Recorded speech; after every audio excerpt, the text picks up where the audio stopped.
So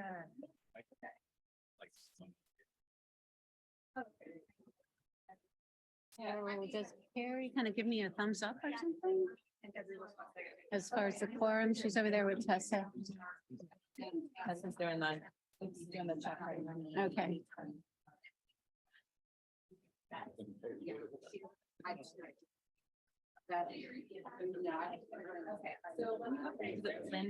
Line, like lines on a page. Thanks for asking. Yeah. Okay. Okay, let's settle in.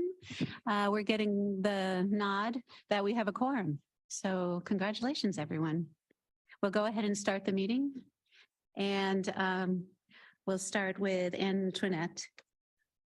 Well, I am very happy to introduce the new chair so that you do not have to deal with my amateur chairing skills any longer. The Regional Planning Committee has appointed City of Encinitas Deputy Mayor Joy Lines to be the chair of the Sustainable Community Working Group, and she will represent you at the Regional Planning Committee as well. So we're having regular report outs on each of the working groups at the Policy Advisory Committee that they report into. And so I'm happy to turn it over to the chairwoman to take it from here. We should probably start with a round of introductions so you know everybody who's sitting around the. Yes, I will. Thank you very much, Antoinette, for pitch hitting and standing in to chair this working group. I appreciate all your knowledge and sitting by me and assisting me today as well. Thank you all for coming and making a quorum. This is awesome. Welcome. Let me start by giving you a little bit of information about myself. I am the Deputy Mayor of the City of Encinitas. I'm a council member. I represent District 3, which is the southern part of our city around the Cardiff area and a little additional land other than the Cardiff area. I am also a landscape architect, and my focus is more on the environmental side of landscape architecture than, say, the more ornamental side. So that brings me to this position here through more of a natural resources, ecology, and environmental lens. So I just want you to know that I'm very passionate about sustainability and resilience. And I was very honored when I was asked to participate, but not only that, chair this working group. I look forward to hearing all your thoughts and learning about you, and also learning about what SANDAG is doing to, and also to assist with improving our sustainability and resilience, not only just very locally in Encinitas, but more broadly, the breadth of land planning, policy, and funding decisions. So with that, it's just a kind of brief overview. So I'd like to begin by asking Tessa, our clerk, to perform the roll call and confirm if we have a quorum. Thank you. Good afternoon. If I do fail to call your name when I call your jurisdiction and I say you're absent, please let us know. City of Carlsbad, Jeff Murphy. Here. City of Chula Vista, Todd Phillips. Here. City of Coronado, Jasmine Bridges. Here. County of San Diego, Lynette Santos. Here. City of Del Mar, Karen Brindley. Here. City of El Cajon is absent. City of Encinitas is absent. City of Escondido, Veronica Morones. Here. City of Imperial Beach, Shane Wagner. Here. City of La Mesa, Sandy Hazelwood. Here. City of Lemon Grove is absent. City of National City, Angelita Palma. Here. City of Oceanside is absent. City of Poway is absent. City of San Diego, Heidi Von Bloom. Here. City of San Marcos, Scott Nightingale. Here. City of Santee, Michael Coyne. Here. City of Solana Beach is absent. City of Vista is absent. And for advisory members, Air Pollution Control District is absent. Caltrans, Reese Allen. Here. San Diego Local Agency Formation Commission, Keen Simmons. Priscilla Mumpower here. North County Transit District, Lillian Doherty. Here. MTS is absent. San Diego Regional Airport Authority, Ralph Redmond. Here. San Diego County Water Authority, Port of San Diego, and the Tribal Chairmen's Association are absent, and that confirms a quorum. Thank you very much. Before we start our agenda items, I would just like to review for our members and also for the public that when you would like to ask a question or have a comment, please raise your hand. Tessa will also help us keep track of this. I know that we're kind of new at getting back in person. So I don't know, it's exceptionally more important now to just clarify that. Tessa, could you provide a quick reminder of how the public comments will work? If you would like to provide public comments and you're in person here at the agency, please submit a speaker slip found in the back of the room to me in advance of the item being called and presented. If you're online and virtual and you would like to present a public comment, please raise your hand when that item starts and you will be called on either by your name or the phone number you have entered with. Thank you. Thank you. Do any members of the group have any questions before we proceed to agenda item number 1? Not seeing any. We'll proceed. I'd like to start with a brief round of introductions, if you don't mind. It's certainly for my benefit, but perhaps it's also, since we're in person and there might be some other new members here, it's my understanding, it'll be for all of our benefit. So I'd like to start at my left with Jeff Murphy with the City of Carlsbad, and then we'll just do brief introductions around the room. Thank you. Sure, and thank you, and welcome to the group. My name is Jeff Murphy. I'm the Community Development Director for the City of Carlsbad. Been there for a little over 3 years now. Actually did a stint in the City of Encinitas about 7 years ago, I think it's been. So really happy to be here, and again, welcome. Thank you. My name is Todd Phillips. I'm the planning manager of the City of Chula Vista. Been there about 2 years. And I just want to say welcome and thank you for chairing the committee. Thank you. Hi, my name is Jasmine Bridges. I'm the active transportation / sustainability planner for the City of Coronado. I've been with Coronado for about a year. Thank you. Awesome t-shirt.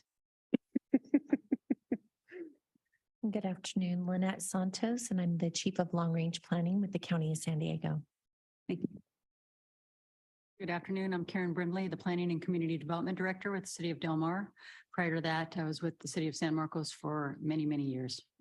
Thank you. Nice to meet you. Hello, welcome. My name is Veronica Moronis. I'm the Principal Planner of Long Range for the City of Escondido.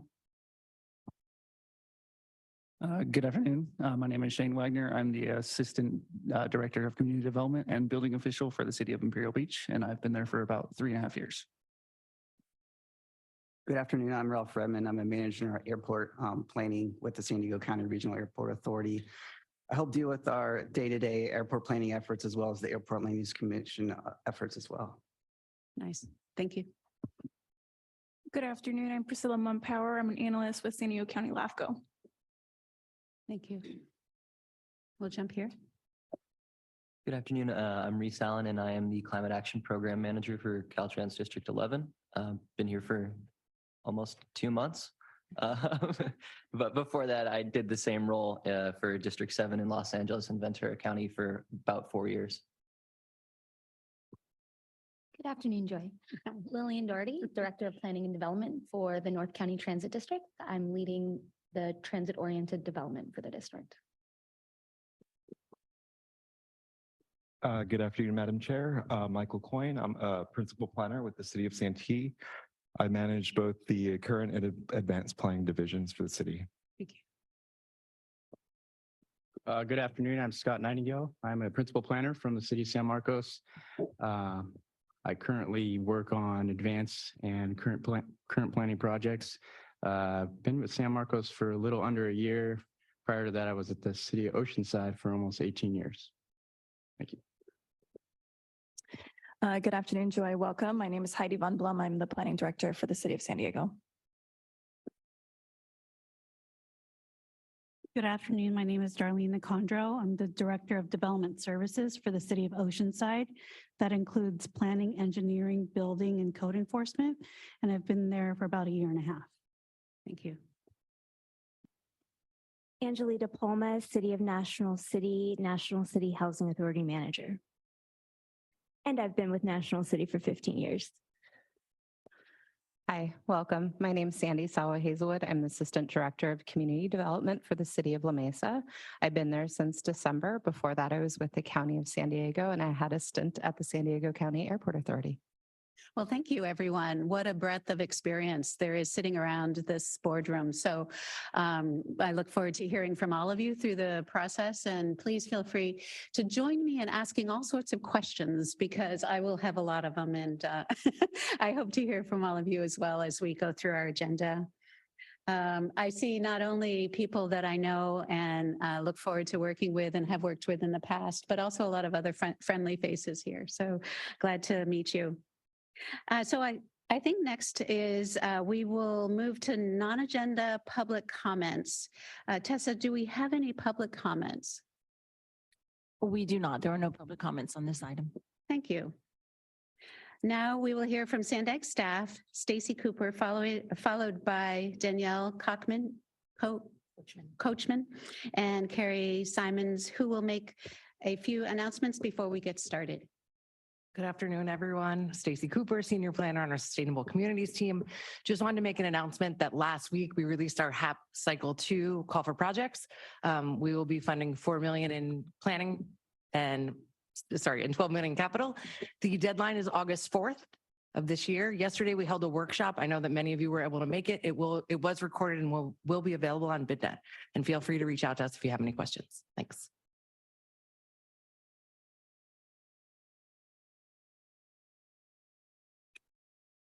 It's not, I don't think this thing actually stays up here, but I'm practicing remembering my name pen because I forget it at the board meetings. My name is Danielle Coachman. I'm the Manager of Strategic Partnerships in the Planning Department. SANDAG currently has a land value capture study that is underway. We began to explore land value capture as a tool to accelerate the projects that are in our regional plan through our last regional plan update. And then we also identified the opportunity to use the mechanisms, the collective tools of land value capture to help achieve the goals of our housing program as well. And so we are using the Housing Acceleration Program to fund this study. Where we are looking at specifically joint development projects like our transit operators do at their transit-oriented development sites at existing stations. Both MTS and NCTD have robust programs. And then a lot of our member jurisdictions use a variety of land value capture techniques as well. We have enhanced infrastructure financing districts in Otay Mesa. I know the county is exploring one along Riverwalk. And so we know that there's a lot of good stuff out there, and SANDAG's looking to develop some tools and resources and best practices. We have a feasibility assessment tool that is developed, and we are finalizing it right now. That will be available, but we want to put on a workshop in June, and I hope that we can have participants from many of our member agencies tell us about what you're doing in your jurisdictions, what your hurdles are, how we can be useful to you, and set up, a little best practice opportunity to share resources. So Tim Garrett, who's on my team but is not here today, his email is up there. He'll be collecting names. It doesn't necessarily need to be you, but whoever you think from your agency, your jurisdiction would like to participate. We would like to have you, and the more the merrier. Thank you. Thank you. Hi, everyone. I have two brief announcements. My name is Carrie Simmons. I'm a regional planner on the Sustainable Communities team, and I also am the liaison for this working group. So you receive a lot of emails from me. But the first announcement I want to make is many of you are probably aware, but HCD is actively working on engagement for the 7th cycle RENA reform. They sent out a survey. They're doing sounding boards. They're doing different stakeholder engagement meetings. I shared the survey link with all of you and some of your staff, and it was also shared up the chain to the board of directors. The survey ended last Friday. However, I wanted to make everyone aware that they are still accepting public comment throughout the rest of the year. They have a direct email link, CA Housing Future 2040@hcd.ca.gov. I'll send this out in a follow-up email, but just wanted to put it out there that they're still accepting comments. We want everyone to, be putting in their input to make changes to the 7th cycle RENA. I also wanted to share that SANDAG is going to be actively continuing this discussion all the way up to RPC, to the board of directors, and with all of you. And so just wanted to make you aware to look forward to more of those discussions in the future. The second announcement I want to make is about scheduling for some meetings for this working group. In July, we're planning to have another joint working group forum similar to the one some of you might have attended in February. And so because of that July meeting, that will be replacing our regularly scheduled working group meeting in July. I'll let you all know the dates. We're still kind of finalizing that up. But then because of that, we will likely hold a special meeting for this working group in June, and we're still solidifying that date. So just be on the lookout for 2 potential changes to some working group dates, but I will follow up with all of that in an email. Thank you. Well, thank you. Does any working group member have any questions or comments at this time? Seeing none, we'll move to item 2, approval of meeting minutes. In our packet, we have 2 meeting minutes. The first one is November 17th, 2022, and March 16th, 2023. Our action is to take them both at the same time. Do I have a motion? Chairwoman, may I just say for the record that you do not have to have been, any of the members do not have to have been attended the meetings that you are approving the minutes for to be able to vote on them. Thank you for that clarification. So moved. Seconded. So moved by Phillips, seconded by Murphy.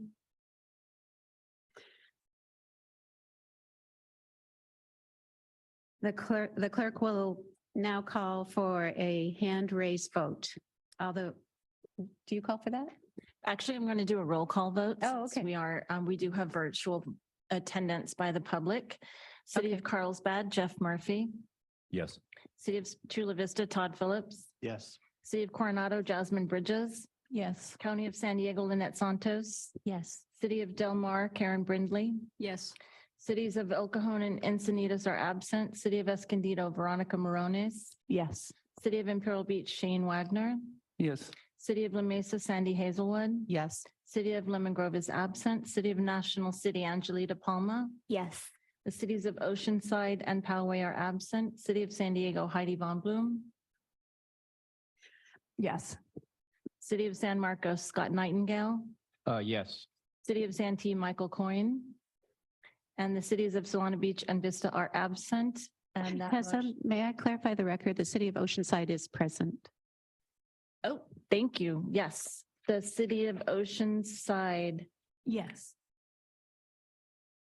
And Darlene Nicondra is present. And that motion passes unanimously with those members present. Thank you. Do we have any comments from the public? There are no public comments. Thank you. Now we'll proceed to item number 3, Housing Acceleration Program, Local Jurisdiction Support Updates. And Carrie Simmons and Thomas DeFranco, regional planners, will provide this update on the SANDAG housing program. Great, thanks. Thank you, Chairwoman. So good afternoon, everybody. Again, my name is Carrie Simmons, and we're really excited to be presenting some updates for you. So I'm Carrie Simmons, and I'm here with Thomas DeFranco, and we're both regional planners on our Sustainable Communities team and both project managers on 2 initiatives under the Housing Acceleration Program. Today, we really want to highlight 2 specific programs, the technical assistance and the housing policy and planning tool, and we'll both do our role to kind of describe these updates to you. And I want to share that we have presented these topics to you in the past, but they were kind of half-baked ideas. We were just kind of having our vision, just starting to form them.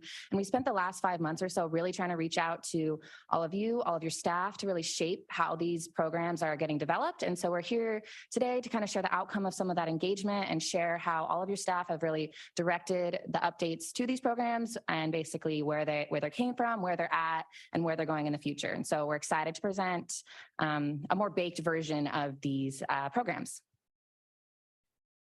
And so briefly, this is what our presentation is going to cover, kind of give you, you've all heard the acceleration program, housing acceleration program many times, so we'll just kind of give you a brief overview of the context of where these tools come from. Thomas will then jump into the housing policy and planning tool. I'll touch on the technical assistance. We'll kind of give you an idea of what to expect down the road with all of these new tools coming out, and then really, trying to tell you how to reach out to us, how to contact us, and how to stay involved. Okay, so the Housing Acceleration Program, I'm going to start with just a little bit of context here. Briefly setting the stage on where this kind of all started. So the Housing Acceleration Program was really the first time SANDAG has come together to start talking about housing and how to support all of you in getting our regional housing needs built. It's implementation of the 2021 regional plan and also to help meet all of our RENA goals for the region. The first round of HAP is what we kind of consider REAP 1.0, and that's a lot of the initiatives we'll be talking about today. We got $6.8 million in funding to fund basically projects from 2021 to 2024. And just recently, we are receiving our second round of funding, which is the REAP 2.0 funding, which is $43 million from 2022 to 2026. REAP 2.0, we're going to be really excited to share a lot more information with this with all of you, but really it builds off of what we started with REAP 1.0 and continues a lot of those projects. It also adds in advancing some new partnerships with transit agencies, with developers, with our tribal partnerships, and many other kind of external partners. And so we're excited, and you'll hear more about that. But this kind of just rounds out sort of these first two phases of funding of HAP. And then kind of beyond HAP, what we're really trying to focus on is how do we, build these programs that'll last into the future if, we don't have the same funding sources? How can we really try to build trust with all of you, build trust in the region that, we're all going to work together to the common goal of getting housing built in this region? And so really you can think of HAP as a sort of an evolving, a continuous program, continue to be driven by you and your staff to reach a common goal. And so I wanted to touch on kind of the main three core strategies of HAP, which you've also all probably been aware of. But really, we don't want these to be seen as separate efforts. They really all kind of complement each other. A lot of the projects touch on each one of these kind of main core strategies. But really, the whole purpose is to build capacity in our region for all of you to both plan for and to build housing. And they're kind of give us the ability as an MPO to be innovative in our solutions, to really try to collaborate around these topics, but also try to stay in line with other MPOs in the state. A lot of other MPOs have huge housing programs, and we're trying to, emulate that and also give support to all of you through these resources. And with that, I just kind of want to mention that kind of a goal with all of HAP is that we want all resources to be accessible, to kind of be looked at as SANDAG, to be looked at as a regional housing hub. And we want to be able to directly give you these resources kind of in one central place. And that kind of leads me to hand this over to Thomas, who will talk about our first tool that we're going to be highlighting today. Thanks, Carrie. Hi, everyone. My name is Thomas DeFranco. I'm the project manager for our housing policy and planning tool, which we'll be reintroducing to you all today. The housing policy and planning tool is meant to be our housing resource hub for policymakers, staff, and the public to support the implementation of your housing elements. Since we last brought this item to you in September, we've been working with your staff and others to continue to refine all of these resources. And so far, we've organized our housing policy and planning tool into 6 main products, which you can see on the screen here. The products include anti-displacement strategies, which you're going to be hearing about later today from my colleague Paul, housing data packages, the 6th cycle RENA progress reports, housing element compliance tracking, policy templates, toolkits, and memos, and affordable housing case studies. It should be noted that all of these products will be delivered through an iterative process, and what you're going to be seeing on the next few slides are the draft beta versions of what some of these products we've been building are. So the first product that I'd like to introduce to you is our affordable housing case studies. These 25 case studies are to be used as real-world examples of housing best practices, mapped throughout the region with downloadable PDF reports, which you can share. These case studies can help provide context and additional information about who is building affordable housing and how and where it's being built. The next product is our housing element compliance report. This simple view is to make it very clear and easy for the SANDAG, public, and policymakers to understand where our region is at with housing element compliance. The product that I am personally most excited about is our housing element implementation tracker for the 6th cycle RENA report. This tool will finally allow us to take a look at a regional level of housing permitting, production, and policy. This example report on the slide shows a map of ADUs permitted in 2021 in Vista, San Marcos, and Escondido. And at the bottom, those ADUs are then broken down by jurisdiction and affordability. All of this data comes directly from California HCD's annual progress report data feed. So as soon as HCD updates their data feed, our systems will be updated as well. And our data science team geospatially codes all of this as well so that we can actually view it on some maps. We're hopeful that reports like this one seen on the screen here can show us interesting regional policy takeaways. Here's another example of a report that shows 2022 permitted units in the entire San Diego region broken down by structure type and affordability. From this graph, it shows that the light and dark blue, that a majority, it shows that with the light and dark blue, that a majority of our very low and low income permitted units are being supplied by ADUs and structures with 5+ units, which shouldn't be a surprise to anyone. Our last product to share today is our repository of housing policy guides, trainings, templates, and other resources that you and staff can use to supplement your housing planning work. These resources will be organized by topic and will be a general resource site for a multitude of housing programs, as well as some of the work that's going to be done through the HAP Technical Assistance Program, which Carrie is going to go over next. To conclude, I really want to stress that the Housing Policy and Planning Tool is, again, an iterative product, which we want your feedback on. And we're looking forward to continue to provide you updates as some of these individual products are released. With that, I can answer any questions after our presentation, and I'll next be handing it back to Carrie to review the HAP Technical Assistance Program. Thanks, Thomas. So I'm going to talk about the Technical Assistance Program, which many of you are involved in. So first I want to say thank you for everybody who's been involved in the TA program, comes to meetings, completes surveys, really provides your input on how we can shape this program to be successful for everybody in the region. And I'm happy to report that we roughly get about 65 to 70% of jurisdictions continuously participating. We obviously want that number to get to 100%, but that's all to say we really appreciate all the input that everyone gives to shape this into what it is. So just a big picture for those of you who might not be aware of the TA program, and just kind of to segment into these kind of like main key points. We kicked the TA program off in January of this year. We onboarded 6+ consultants team, and we held a big kickoff with jurisdiction staff to really kind of understand how we want to shape the program and kind of the key topics that the program will cover.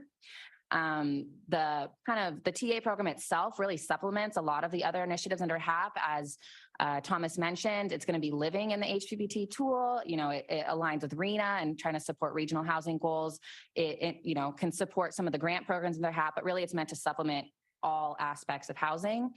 The first kind of kickoff for the TA kind of runs through 2023 to 2024. And although the key points are really to implement housing elements and address legislation and streamlining, I would say really the key focus for this TA program this first year is to build trust with all of you, and that you can come to us for support, that we're really going to try to work together to meet our common goals. And we really want to establish programs that are driven by you. So it's going to be filled with continuous outreach with all of you, building trust and creating a foundation for a TA program that will last into the future and has the resources that you all need. And so that kind of bleeds into beyond 2024. We're probably going to build off the success of this kind of first year of the TA work, and then, kind of keep the most successful portions of it and just really evolve it with all of your needs, all the changing needs of the region.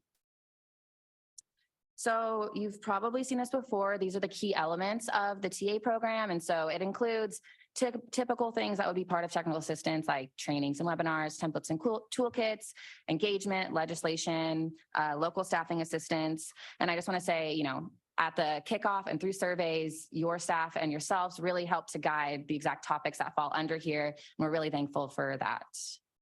So through the past 5 months, we did a lot of outreach with you all through the initial kickoff meeting, through surveys, through one-on-one meetings to really flesh out exactly kind of the initial key topics that we're going to cover. And so I have them listed here, but the main categories revolved around housing legislation, housing policy and planning, and then a huge portion on education and collaboration, whether it's just giving you all that space to chat together, creating educational materials for, you all, but also your decision makers, developers, elected officials, and supporting communication with state agencies. So these are kind of the 3 main topics. There's plenty more, but this is kind of the initial things that we are looking to focus on. And as I have here on a note on the bottom, we're constantly and always accepting more insight and new things that come up that are challenges. Please reach out to us and we'll try to incorporate that through the TA program. So I wanted to provide just a brief overview of upcoming and past and future trainings and kind of preliminary topics of what we're going to be covering through the TA work. The first training we had, which this should say March 2023, we kind of just did an overview of existing housing policy resources. We compiled a whole bunch of resources across the state, put it into a template, and walk staff through that kind of through the first training. Our next training is going to occur in June, and it's going to do a kind of deep dive highlight on AB 2011 and SB 6, which is a huge topic that people highly suggested. It comes out in July, or those laws start to get implemented in July 1st. So we really wanted to kind of bring that to you all early enough to start learning about them. We have a couple deliverables that come with those. We're also going to be doing later in July an anti-displacement focused training, which Paul will also touch on in a little bit. And then finally, we're going to touch on objective design standards. And so these are kind of the first round of topics that we're going to be covering. However, behind the scenes, we're also going to be making a few other resources that might just not have trainings around them. And I also want to mention, this is a perfect example of all the things that would live on the housing and policy and planning tool, whether that be video recordings of the trainings, all of these toolkits and such will live there. And yeah, we're excited to kind of bring you all together to come to these trainings. Okay. And so the last thing I really wanted to highlight, which I have spoken about before, but it's a really great resource that we have through the TA, and I want everyone to be able to take advantage of it, is our local staffing assistance program. This is literally a free on-demand staffing assistance with our consultants. Like I said, we have 6 different consultants and they have a wealth of knowledge. You can bring anything to us pretty much that relates to housing, any sort of project, fits REAP 1.0 objectives, which basically is in your housing element implementation. And so we have 2 ways to request help for this. You can reach out to the TA email and just, have either suggestions for the TA program. If you just have an idea of what you might want to do staffing assistance for, we can meet with you and talk through it. If you have a more formal request, we have an intake form where you basically put exactly the kind of work you want, how many hours you're thinking to spend on it, and then we'll meet with you and kind of walk through that. Every jurisdiction is allocated about 70 to 75 hours. And I have here some examples that other staff have reached out to us for, whether that's objective design standards, ADUs, general staff capacity, model ordinances, all of that sort of stuff. So please reach out to us if you have even just an idea of what you might want us to support you with. We have a lot of resources and scope here, so please utilize it. All right, and that brings us to the end of our presentation, but we just kind of wanted to leave you with what to expect from HAP. We've been talking about this REAP funding and really what to expect. So this is kind of just the first year, or this year, 2023, and I kind of go through some important key dates for the grant program. We have the rollout of the APBT, which will likely happen in the fall. Some of the anti-displacement work will come out in the winter, but really this trying to kind of capitalize it, or will also show that the TA program runs throughout the entire timeline. There's a lot of other things that are going to fall in between these different seasons on this timeline. So I just want to make you all aware that we have just kind of kicked off this housing email blast. That's going to include all of the resources that come out of HAP. It's going to include training, signups, and registrations. And so this kind of email blast, the first one went out last week or last month, which I feel like most of you are on, but if you're not, I'll send a registration link. But it's really only for jurisdiction staff, not the public. So it's going to be very technical information, but keeping you updated on everything SANDAG Housing is doing. So with that is the end of our presentation. Here's our contact information. I'm going to send a lot of more information in a follow-up email from this meeting, but we're happy to answer any questions or take any suggestions that you might have for TA work or the housing policy and planning tool. Well, thank you, Carrie and Thomas. That was a very thorough overview. First, what we'll do is we'll open it up to the committee to have any comments or ask any questions that you might have on that presentation, and then we'll go to public comment if there is any. So jumping into our working group members, does anyone have a question you'd like to put forward or a comment? Okay, we'll start on the left here with Lynette Santos. Thank you so much. Thank you for that presentation. That was great. A question on the legislative tracking and interpretation. Will that be as legislation is in the process of consideration? Will be after it's passed? At what point will that be occurring? Yeah, so it's occurring now. We, I think at one of the last trainings, we kind of asked folks to tell us legislation they specifically want to track, but we're also working with our consultants to get an idea of specific housing legislation that would impact our jurisdictions in general. So we have a long tracking list that we're working with our consultants to update, but actually in the next TA email or the HAP email that goes out, I'm going to send a Word document basically with everything that we're tracking. So you guys can review it. If there's anything we're missing, we can add it to our tracking list.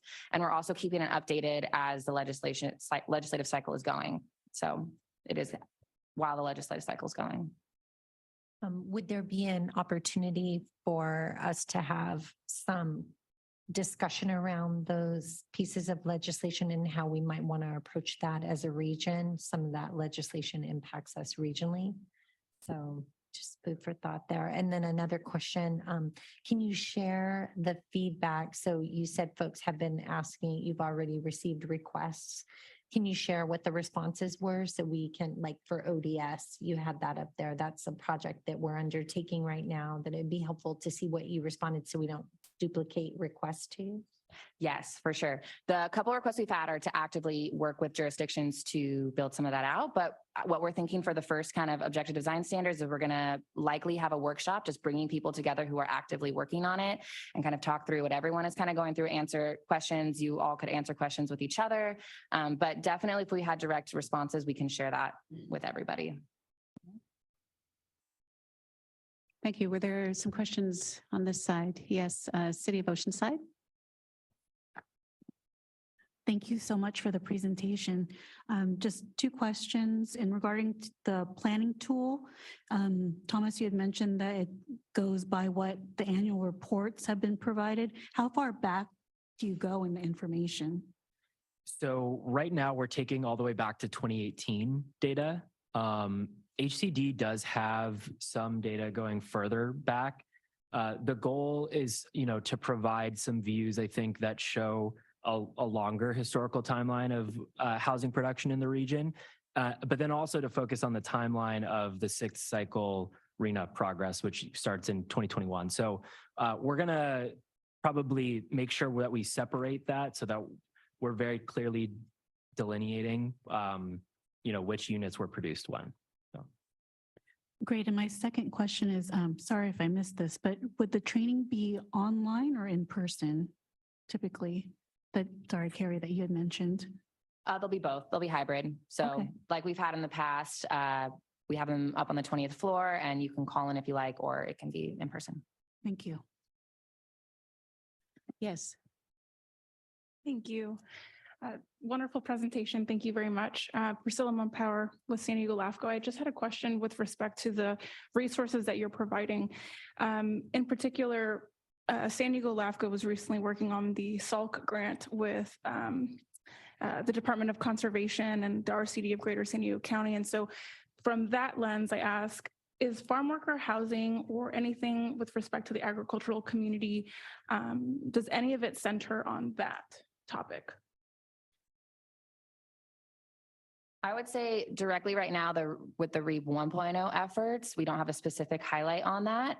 However, potentially with REAP 2.0, but I will also mention, this is making me think of some of the RENA reform initiatives. There's direct questions related to farm worker housing and such. And so we're actively taking input if you have anything related to that with RENA. However, some of our work right now, I think, it's an option, but not directly. Okay. From what I believe. Okay. I'd be interested in the developments. Yeah, thank you for that. Any other questions around the board? I do have a a question, maybe a comment and a question. It has more to do with the HPPT. I know you're saying it's beta, you're developing it. One of our big questions often has to do with resources and funding. I bet it's probably everyone's question because it seems like a lot can be done if there's the right funding behind it.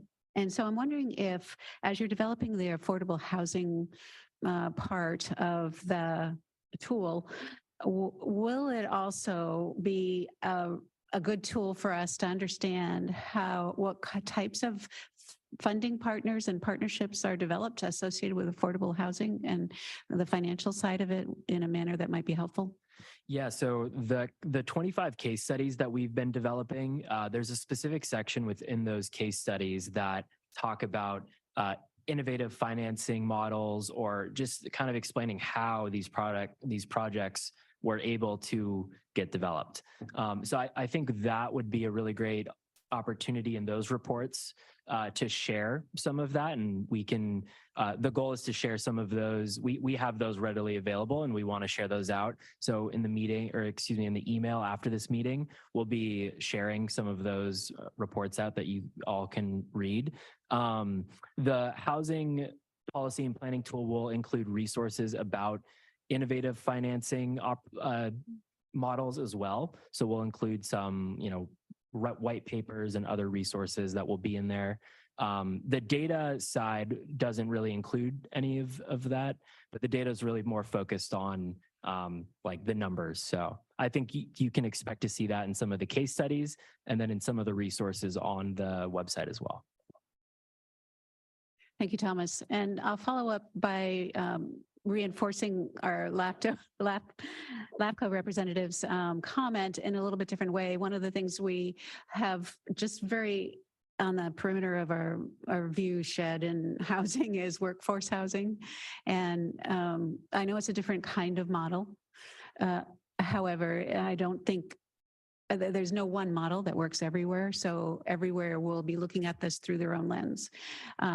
Would your answer be very similar to how you answered for farm worker housing, as far as whether workforce housing is something that's brought forward for education and training? Yeah, so really exciting development that Lillian Doherty and I are working on is a workforce housing study.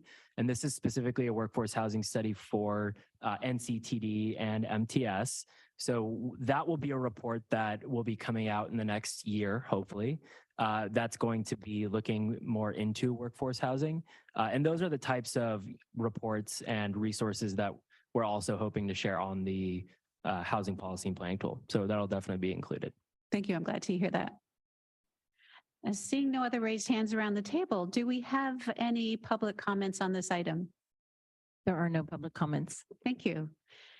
And so we'll move on now to our item number 4, anti-displacement strategy update.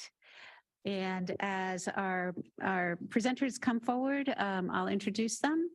Paul Farga, Regional Planner, will present an update on the Regional Anti-Displacement Strategy Draft Best Practices Report and solicit feedback on housing policy implementation scenarios. Welcome, Paul. Thank you, Chair. Hello, everyone. My name is Paul Farga, and as she mentioned, I'm a Regional Planner at SANDAG. I'm also the Project Manager for the Anti-Displacement Strategy. I was last year to address the group in the fall. We had just kicked off the project, and so now I'm happy to be back with this group to let you know that we made some progress on 2 of the draft deliverables. And today I'll be talking about the policy framework and our best practices research. So the objectives for today, so I'd like to inform you all on different policies that are available to implement to prevent displacement, and as well as how they combine together to be an effective strategy. But I also want to hear from you as a group of local jurisdiction staff about how you might go prioritizing and the adoption of a variety of anti-displacement policies as well. I understand that a number of the jurisdictions have already begun work on this, so I'd like to hear your feedback on anything policies you see that you've already started.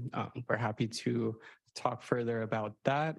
So for the agenda today, I'd like to start off by reminding you of why we're doing this work, and then also give a brief presentation on how we're considering displacement in the report, and then talk about the scenario planning and the policy framework. I also have a few guided discussion questions I hope to ask, but I also don't want to limit your expertise if something jumps out, I'd like you to just kind of comment on that. Okay, so our strategy to prevent community displacement. The background from this came during the development of the 2021 regional plan. It's actually an early implementation action of the plan. It came up during stakeholder engagement sessions where the need for SANDAG to understand the impacts that large infrastructure investments can have on communities that are facing displacement. Additionally, SANDAG is trying to better understand the local housing needs and then connect the jurisdiction to those needs as well. Additionally, this comes with an equity component. Displacement is an important consideration of housing, so something that we'd like to address through our commitment to equity as well. So up here, the three boxes represent the three deliverables of the strategy. And you can see the top, the arrow indicates that we're doing stakeholder engagement throughout all of the phases of the project.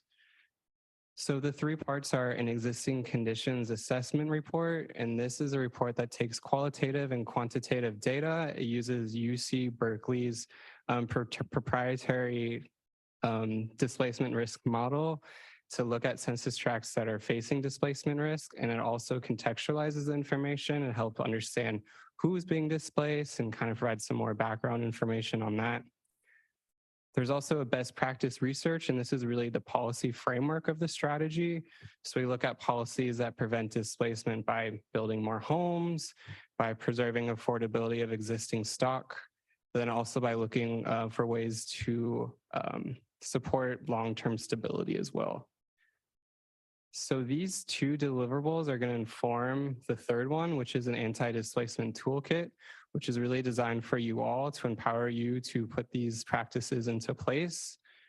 We do understand that toolkits are more helpful with funding available. And so Stacy mentioned some of those funding opportunities from HAP that are coming out as well. And we will be engaging with you all more throughout the summer. Carrie mentioned about how there'll be one of the topics for the trainings on displacement. We understand that there isn't a one solution fits all for the region. So we're thinking about different ways of community typologies and if it's coastal, if it's not coastal, if they're facing high risk or not, or, looking at some of the feasibilities and low-hanging fruit in order to map some of the typologies to the communities. And so that's what we really want to dive deeper in through the local jurisdiction support to really have you craft this toolkit so it would be more effective for you all to use. And then later on, we'll come back to you and kind of let you know what came out of that through conversations with your staff. So today I'm going to be talking about the best practices research. We've been doing engagement on all three, and as Carrie mentioned, it will all conclude in January of 2024. We've done focus groups with the community. We've gone to the social equity working group, this group. We have focus group planned for developers as well to get a kind of a broad understanding of different actors.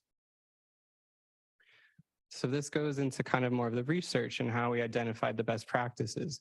We worked with LaSAR development consultants on this report, and so their expertise helps craft this report. No one community in the US has truly solved residential displacement. And it's not an issue that's just related to San Diego.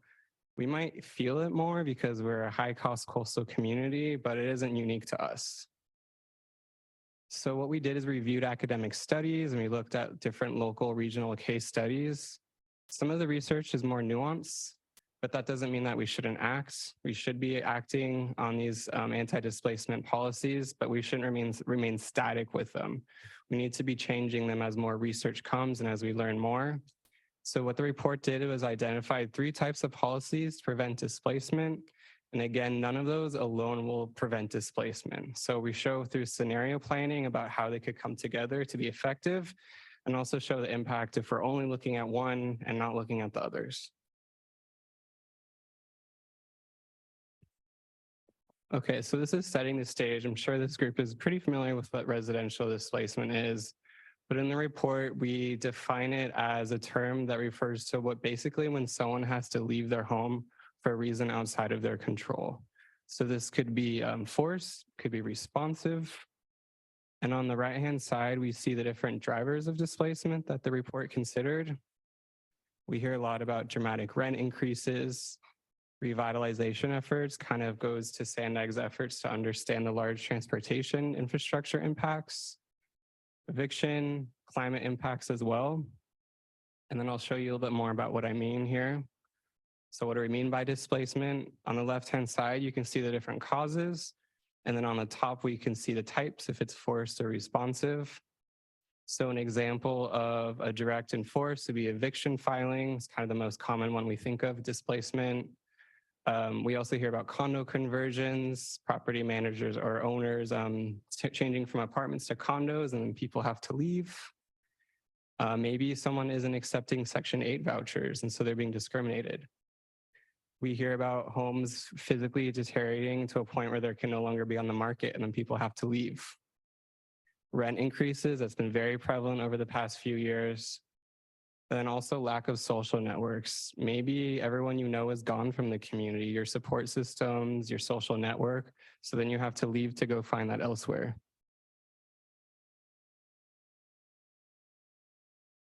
The key takeaway of the research is a variety of approaches are needed to prevent residential displacement. So these are the three main topic areas: is building more homes, preserving the affordability of what we have now, and then also supporting neighborhood stability.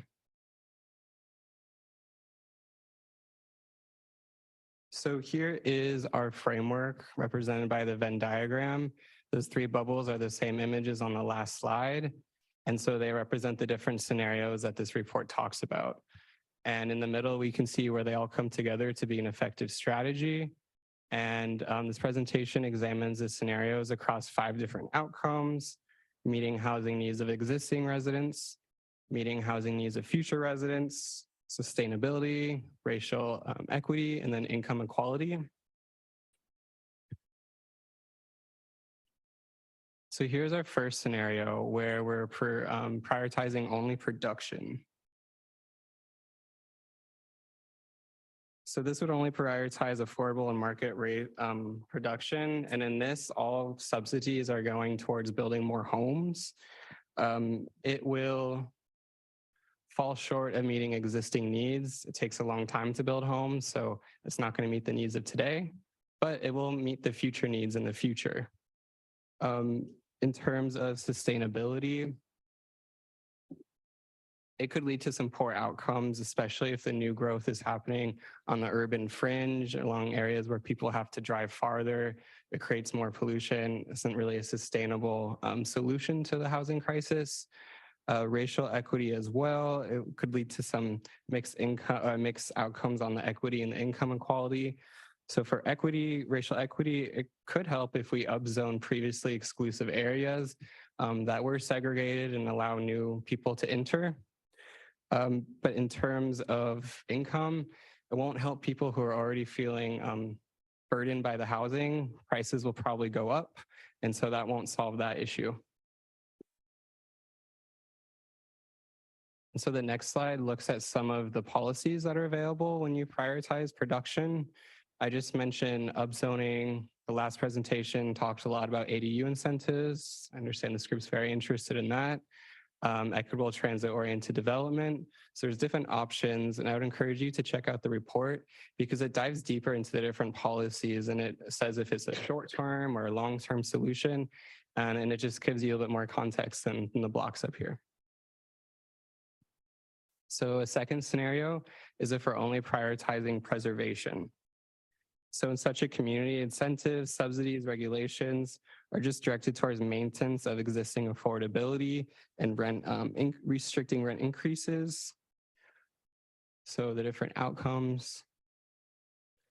So where affordability is preserved, existing needs are met as home and rent prices remain stable, but there's little opportunity to move because new housing isn't being added to the community. It leads to a situation where future residents could be locked out of the community.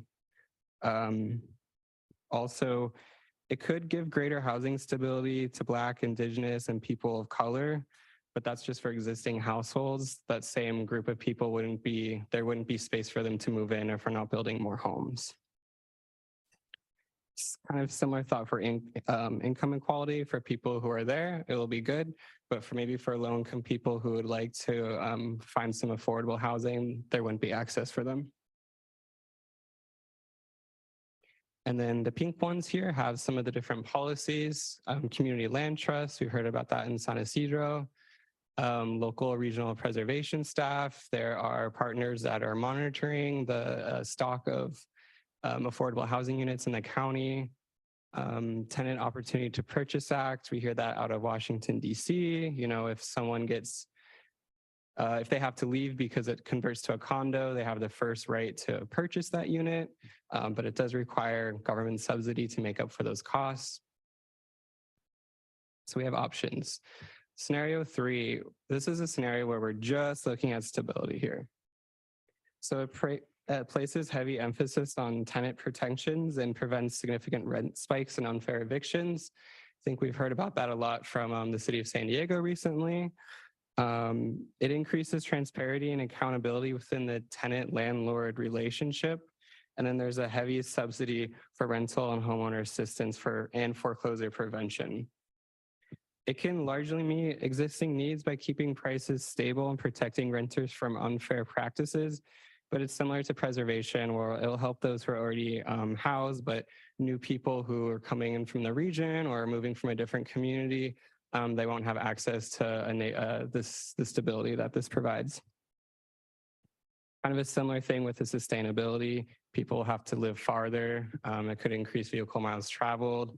People might be, there might be insurance incentives for people to remain in high fire risk areas, for example, which keep people in their homes, but a greater cost to society when we have to kind of make up for that cost. So again, a mixed bag with scenario 3. And then here are some of the different options here: rental assistance, foreclosure prevention. We're going to dive more into these in the summer with the local jurisdiction assistance, especially from those who have already been working on this. Scenario 4, this is when they all come together. We're supporting production, preservation, and stability. This hypothetical community has an abundant supply of new housing units to meet the needs of a growing population, has policies that preserve affordability through long-term commitments to price restrictions. We have active tenant protections to safeguard vulnerable residents from price shocks and rent increases. And these policies will also address the short-term and the long-term. I'll pause here since I didn't have these up while I was speaking. But we can see new homes are built pretty often. We have abundant supply of housing. We have substantial protections, and then housing is also less of an investment. So older unrestricted homes don't see those rapid price increases as well. That was pretty dense, but here's a time I'd like to open it up to some questions. I know it was a lot of information. We got a lot to talk about today, so I try to condense it as much as possible. I do have a few reflection questions, but I'd like to turn it back to the chair to see if there's any general questions, but things that I'm hoping to hear from is which policies you'd be interested in exploring more through that future workshop we talked about. I'm curious to see if there's any policies identified in this report that you or the jurisdiction is already working on, or which combination of policies would you like to prevent displacement in your city? So with all of that, I'll turn it back to the chair. Yes, thank you, Paul. That was a good presentation. And I know you're right in the middle of it, getting input. So this is a really good time for us on this working group to give initial input at this point, and then follow up and help Paul with some direction on what we're interested in focusing on. So like before, we'll start with our working group members to see if you have any questions, and then we'll go to see if there's any public comment. Is there any questions around the board table? I'm seeing none, but I might ask a question associated with the definition of residential displacement. I made a note that you said that it includes rent increases, revitalization, eviction, climate impacts. Where in Where I have a concern is where we have existing affordable housing, maybe naturally affordable housing. And it goes to redevelopment for a higher and better use. How would that be captured here in residential displacement? Is that captured? What comes to my mind is mobile homes. Is that captured in here? And if not, maybe it could be. You know, that's a really good point. That's something I'd love to talk more about our consultant with to see how we could fit that better in or make it a little bit more apparent through our work. So definitely appreciate that feedback. I haven't really directly been considering mobile homes, but I know that we do consider the fact that it's a big equity priority because a lot of low-income people live in mobile homes. So it's a big priority to protect the affordability of them and make sure that they don't fall into disrepair to where people are forced out of them. So it's touched on, but that's a good point to make the link a little bit more solid there.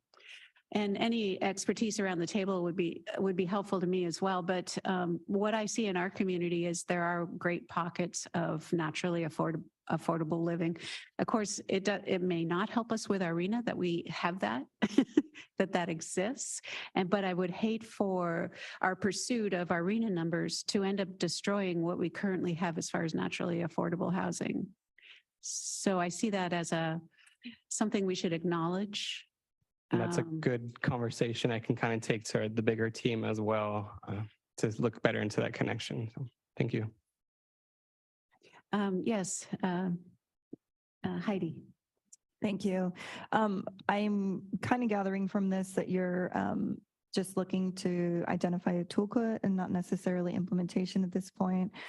Just one comment I would have is that one of the challenges that we've had with our anti-displacement regulations and giving priority preference to existing tenants is that it's hard to staffing-wise maintain a list of eligible applicants.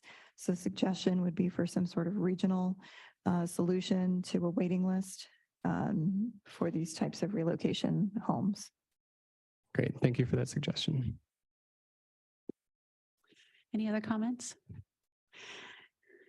Yes, I'm sorry if I can't see your name, but yes, Michael. Michael Coyne with the City of Santee.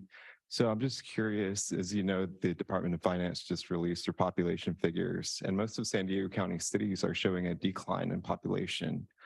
And I'm wondering if there's any correlation between displacement and these population declines. It's kind of puzzling to me because, for example, we have a lot of new housing production, yet the Department of Finance is showing a decline in our population. Sure. This report, when we're looking at data, it doesn't really go into the future. The existing conditions looks at 2019 to 2016. So that's a time frame of when we're looking at the conditions on the ground.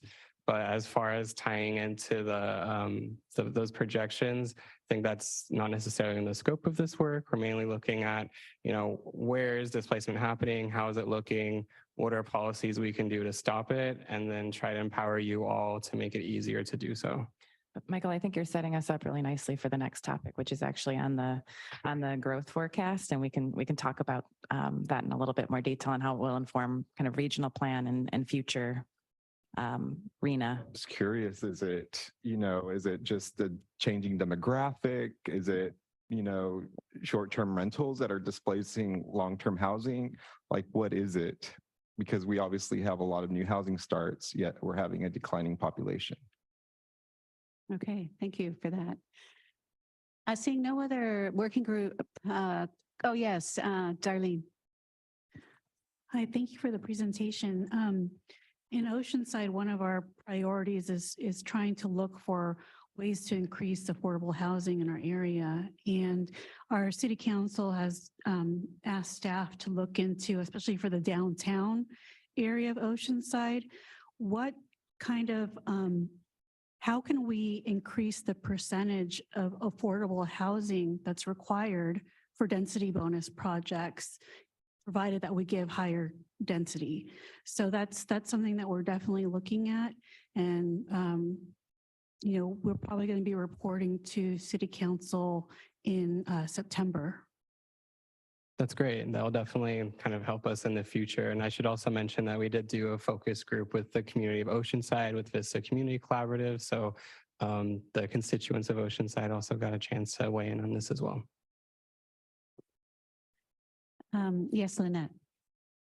So question, what is the intention with this study? Is the idea that once you identify the policies that as an MPO, you're going to help identify resources, funding, those types of things to assist the local jurisdiction? So that's how it ties into the local jurisdiction support. So part of the job is looking at the existing conditions, being like, yes, this is an issue, and then identifying the different policies and then taking it a step further with the toolkit of really like, how can we make it more actionable for you? And I think that's something that will come out more through engaging with you all this summer and understanding of what would be most impactful. You kind of had some ideas there, start kicking it off already. So you had mentioned the housing implementation plans, the housing element implementation plans for jurisdictions. You looked at those, like several of us have policies related to anti-displacement. So is there a look at what we are doing individually and how that we might be able to take a regional approach to implementing those policies? Yeah, that's exactly what we want to come out with some of these trainings with you all, is to really understand. We have an idea of who's working on displacement policies, but maybe there's something that I missed. So to have that chance to kind of all come together and share, what's worked, the difficulties, the challenges, and then understanding what kind of community is to see how we could make it easy for you all to work on this. And do you have an idea of when that training is, or? We're looking at late summer, early fall, maybe July, August. Thank you. Yeah, thanks.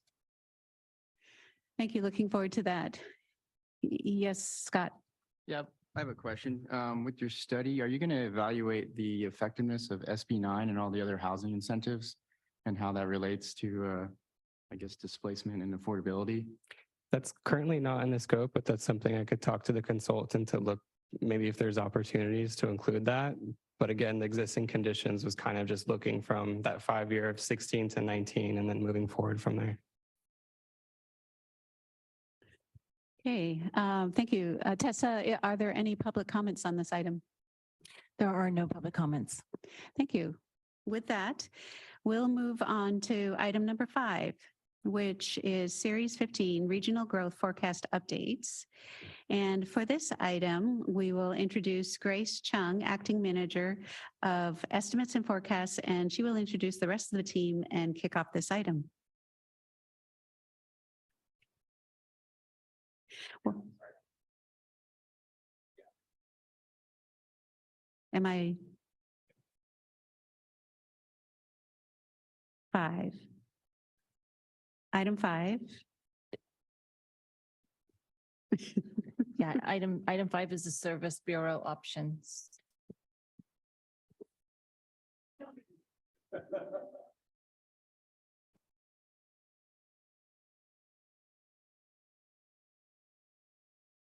Well, good afternoon. I'm Mike Duncan, I'm the program manager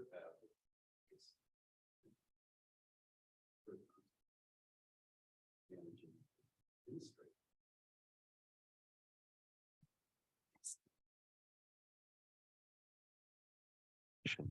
Modelers who does Service Bureau work, and also in the audience we have another one of our modelers. And Mish, do you want to introduce yourself? Yeah. So we're going to talk about Service Bureau, where we've been, where we are now, where we may be going. So starting talking about some of the context. So what is the Service Bureau? It was established in 2005 in order to provide member agencies and the public with SANDAG resources on a fee-for-service basis. We'd had several frameworks in place before. We consolidated them so we'd have a one-stop shop. Now, we've done a variety of types of work with the Service Bureau, but the mainstay has always been transportation modeling. Generally between 2005 and 2022, we generally did about $300,000 to $600,000 worth of work each year. Now, that slowed down very dramatically in the last fiscal year to approximately 100,000, and we'll talk about why. Now, from the very start, it has been a direction from the board that we needed to achieve full cost recovery and that we needed to work with either the current or the next to current versions of our transportation model. And what we had to do after the last regional plan was approved in December 2021 was adapt the version of the ABM model, ABM2 Plus, that was used in that regional plan to be able to make small area changes in land use, which is not a capability that it inherently had, but was necessary for Service Bureau work. So that caused some delay in being able to do Service Bureau work. And then when the regional plan amendment was mandated by the board, that caused a severe crunch in our capacity to do modeling work. And so we had to take essentially a 7-month hiatus in Service Bureau work, which just ended. And for some of you have had to wait had to be very patient with us to endure this long delay. But now we are back in business, and Kundo is going to talk about what is going on now. Hi, everyone. Kundariano, transportation modeler here at SANDAG. So as Mike mentioned, so back in September 2022, the decision to pursue an amendment to the 2021 regional plan resulted in a reprioritization of project work for transportation modelers here at SANDAG. One of the consequences of that was, as Mike mentioned, a 7-month delay or hold to all Service Bureau work. And just a few weeks ago, mid-April, that hold was lifted, and with the Service Bureau is now back online. And so in that time where the hold was in place, there was a backlog of projects that accumulated. Here it says 12, right now it's more so looking like 15 of those. There are member agency projects, 5 in total. And so these are things like general plan updates, circulation element plan updates, but there are also private consulting firms that reach out to us to do work for private development. So one of the ongoing concerns right now for Service Bureau work is that there is a limited staff capacity.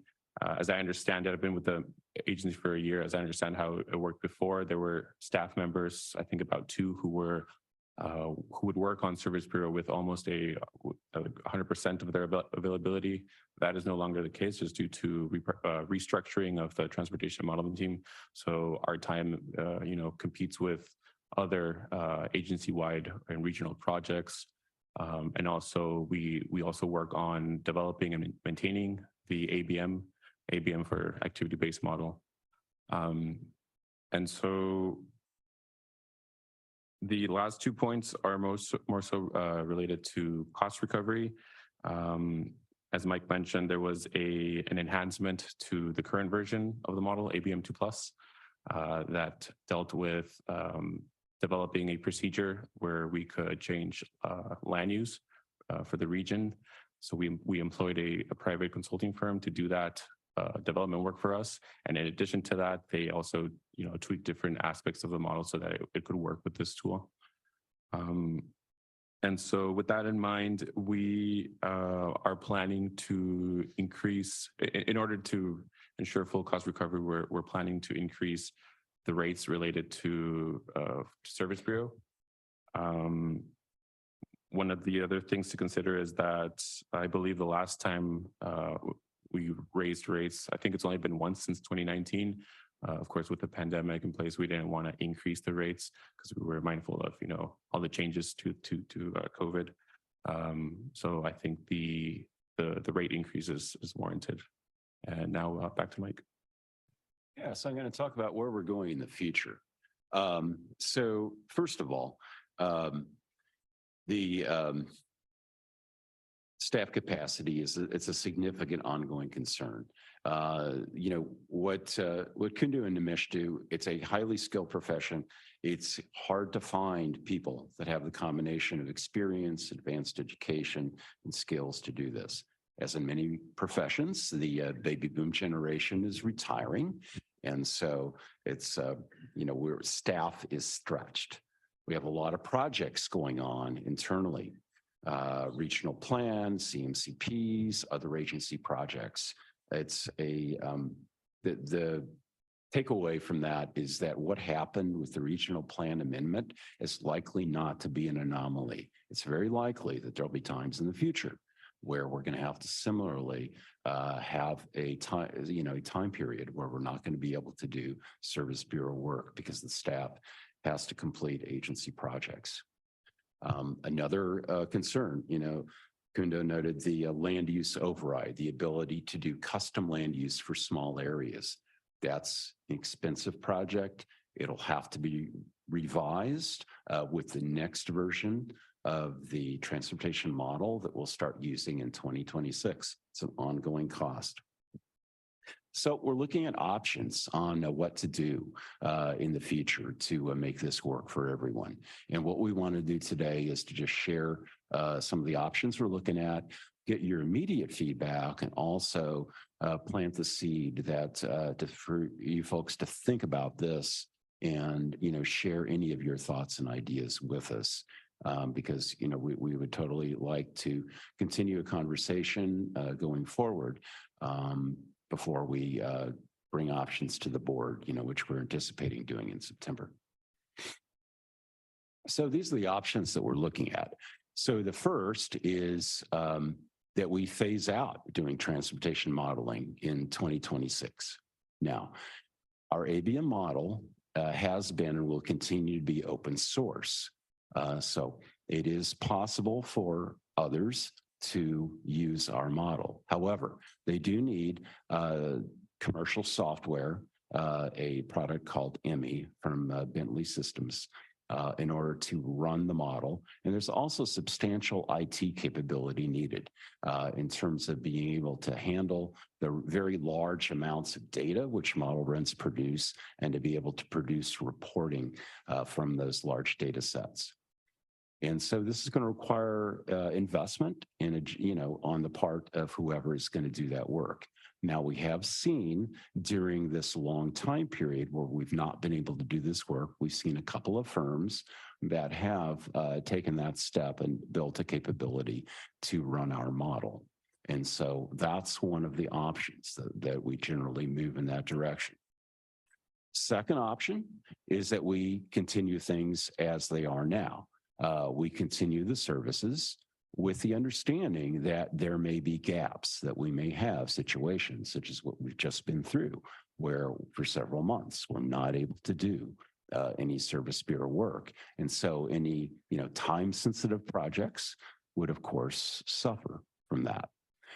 The other point is that Service Bureau going forward, because of the costs that we're incurring and the need to fully recover those in accordance with board policy, means that Service Bureau will really never be a bargain. It will always be a fairly high cost way going forward of meeting these modeling needs.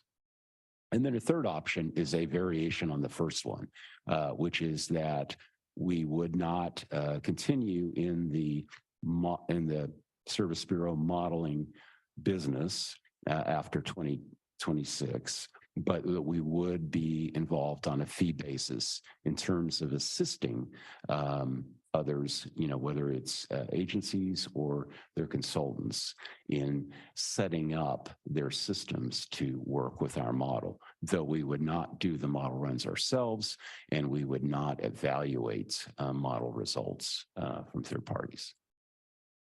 So those are really the options that we are looking at. We welcome any questions and discussion in terms of any, immediate reactions that you may have. And just also to note that I'll be the contact for any kind of further outreach and discussion, and, would look forward to that. Thank you, Mr. Duncan. First, let me apologize for flipping items 6 and 5. Thank you for scrambling and kind of sorting it out for me. Appreciate that. A little bit of help there. So first, we'll open it up to any questions or comments around the board table here. Is there anyone who would like to put forward a comment or a question? Yes, Jeff. Thank you for the presentation. On option number 2, you said it was going to be a substantial increase. Could you give me give the group an estimate of what the percent increase is over the current cost? Okay, a thing to keep in mind, and Kundo already alluded to that for the most part, the bulk of Service Bureau work done at the past was based on rates that were last set in 2019. And so we increased the rates last year to, let's just say, to a blended rate of approximately $220 an hour. But we've not done a whole lot of work at those rates, okay? And then we'll be raising them again for the next fiscal year, be approximately somewhere around $250 to $260 an hour. And then likely, continued cost escalations in future years. I'm just not sure what you charge. I mean, what that means cost-wise for typical projects. It means they'll be substantially more expensive than they would have been in the past. I think a blended rate from the 2019 period would have been approximately, and if I remember correctly, it's about the 160, 170 an hour, roughly. So, you can, again, probably about a substantial increase over, past costs. And maybe you can just clarify like what a typical model run would be for a housing element, like how many hours, so he has a better sense for what the cost impact would be for a typical project from the city. Is that what you're getting at, Jeff? Yeah. Yeah, I think, essentially a lot of projects in the past often ran in the, maybe $30,000 to $40,000 range. And so, they might be into the, more into the $60,000 to $70,000 range going forward, potentially. And I think some things that were a little bit more, I think it's a general plan update. My recollection is that's somewhat more costly. Yeah, it really just depends on the number of scenarios that we model.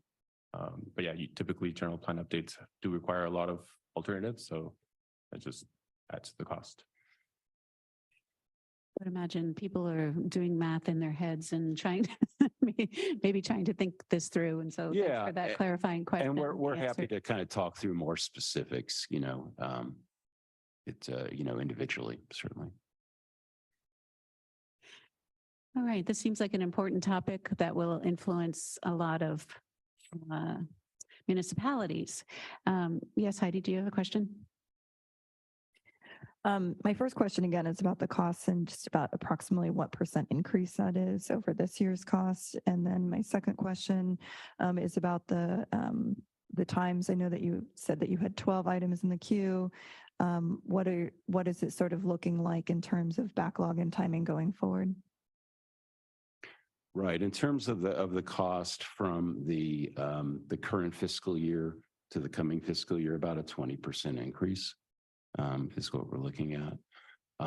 In terms of the queue, Kundo could probably provide more specifics, but we are prioritizing the agency projects first.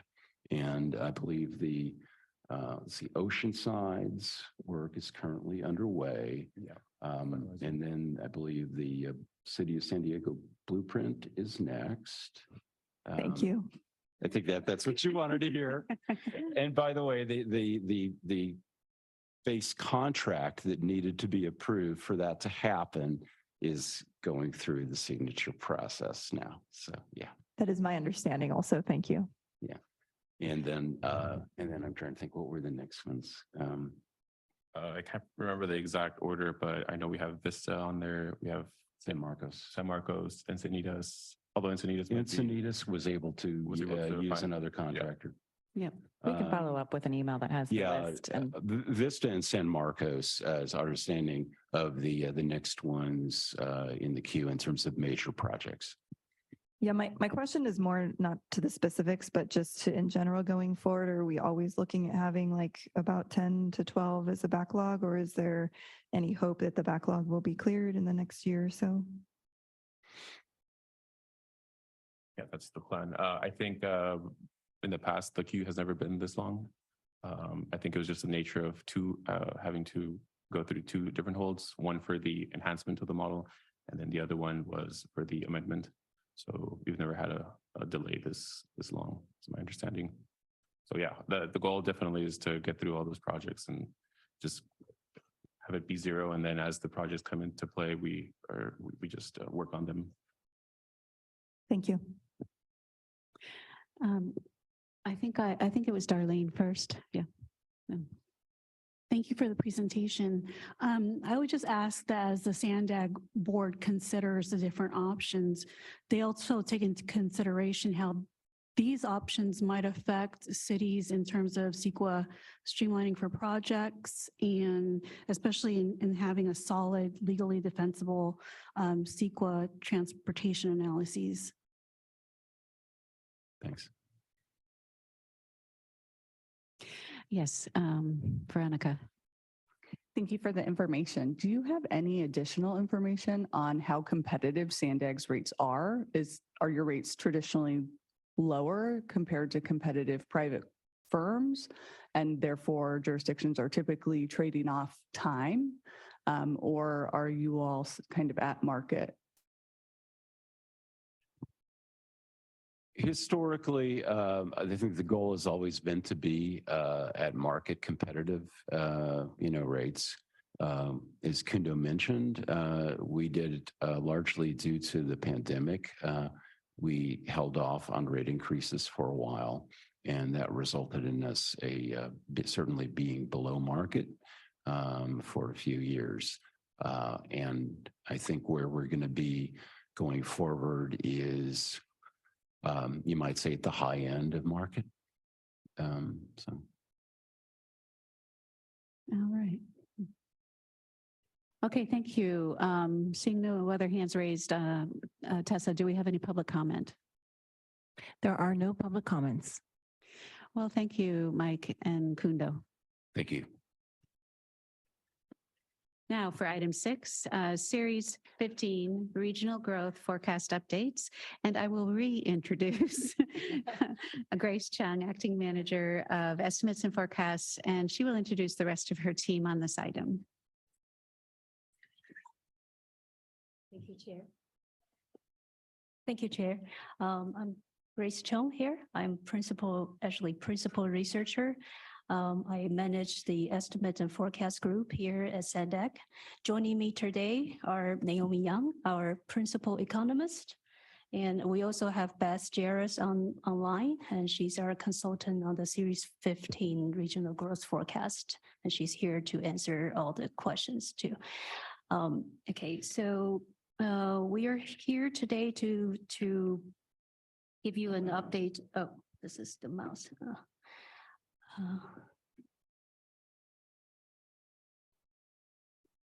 On the Series 15 Regional Growth Forecast.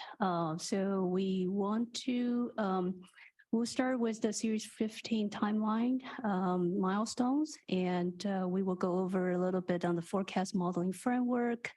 And after that, we will dive into how the demographic and economic key trends has been changing, how these changes have been impact to the Series 15 Regional Growth Forecast. And finally, we will touch on the next step. So as you know, the SANDAG create a regional growth forecast every 4 years by series.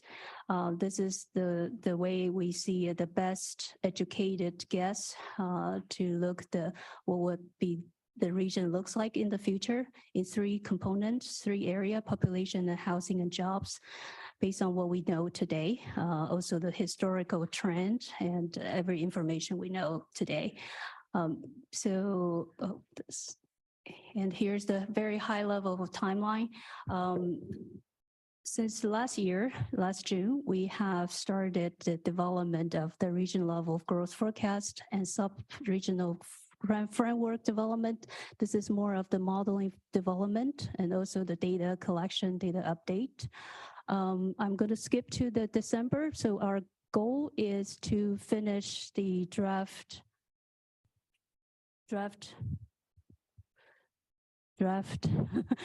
series 15 regional growth forecast, the baseline by December this year.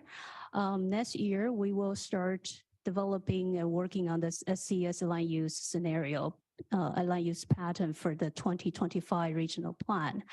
For spring 2025, we plan to release a draft 2025 regional plan, and by fall 2025, we will bring the regional plan to the board for adoption and approval.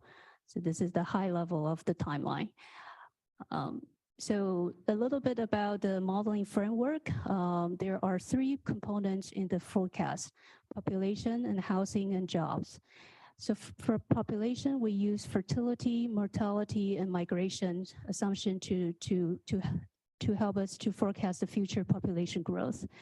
Housing, we use household formation rates and vacancy rates to project future housing.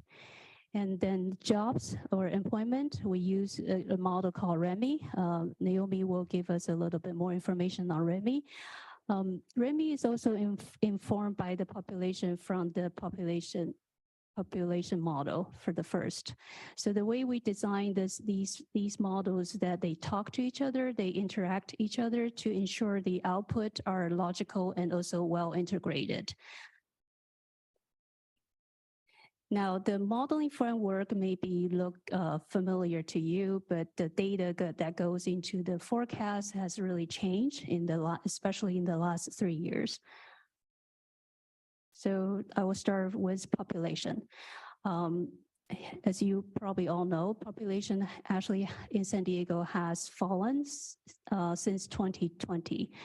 You might think of the first idea to come to your mind is the pandemic. However, after we look at several trends, the pandemic is really not the only reason. First, earlier I mentioned the population is determined by mortality, births, and migration. I'm going to start with the mortality. Here's the death by month. What we're showing here is California. We actually have numbers for San Diego County. The numbers are lower, but the pattern are almost identical.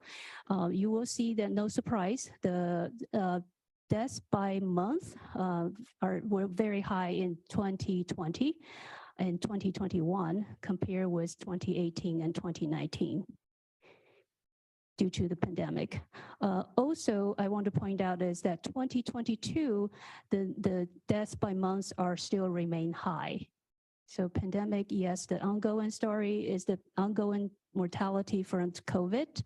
Also, we see this also reflect the national trend, including the drug and alcohol related death, and also the prior pandemic, the national life expectancy stay stall.